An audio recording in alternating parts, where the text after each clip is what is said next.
আকাশ কালো মেঘে ঢেকে আছে। সকালের আলোটা ঠিকমতো নামতেই পারল না পৃথিবীর বুকে। ঝিরঝির করে বৃষ্টি পড়ছে, যেন কারো থামার নাম নেই। আমি জানালার ধারে বসে বৃষ্টির শব্দ শুনছিলাম।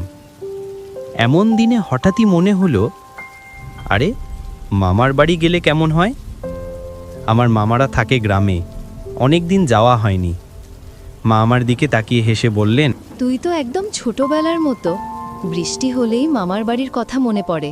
মামার বাড়ি মানেই তো আনন্দ, আবার বৃষ্টির দিন হলে তো অন্য রকম মজা আর আনন্দ। চলো না মা, আমি তুমি আর বাবা মিলে আমরা মামার বাড়ি থেকে ঘুরে আসি।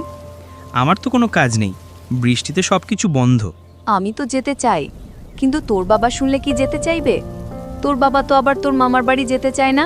মা, বাবা ঘরে ফিরলে তুমি বাবাকে বুঝিয়ে বলিও। তুমি বললে বাবা তোমার কথা শুনবে।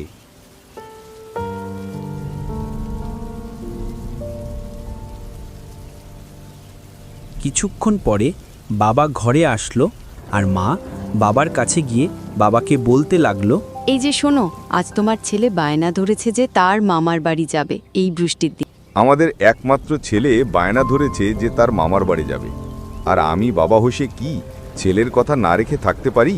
আচ্ছা তাহলে তুমি বের হও, আমি ছেলেকে নিয়ে আসছি। আমি, বাবা আর মা বৃষ্টিতে ভিজে ভিজে রওনা দিলাম। গ্রামের পথ, কাদা আর জল মাখামাছি। হাঁটতে কষ্ট হলেও বৃষ্টি আর কাঁচামাটির গন্ধে মন ভরে যাচ্ছিল। পথের ধারে খাল, খালের মধ্যে বৃষ্টির পানির ফোঁটা কেমন জানি উতলা হয়ে আছে। দূরে মাঠের মধ্যে, এই বৃষ্টির মধ্যে গাছতলায় আশ্রয় নিয়েছে অনেক গরু। হাঁটতে হাঁটতে মনে হচ্ছিল ছোটবেলায় মামার বাড়ি যাওয়ার সেই উত্তেজনাটা আবার ফিরে পেয়েছি। দরজায় দাঁড়াতেই মামা চিৎকার করে বলে উঠল, আরে এই বৃষ্টির দিনে আমার ভাগিনা এমন দিনে হঠাৎ না বলে চলে এলেছে। মামা, বৃষ্টির দিনে তো তোমাদের কথা অনেক মনে পড়লো, তাই না বলে চলে এলাম। তো তোমরা সবাই কেমন আছো? মামি আমার কাছে এসে আমাকে বলল, কিরে, কেমন আছিস তোরা সবাই? এই বৃষ্টির মধ্যে তো পুরো ভিজে গেলি।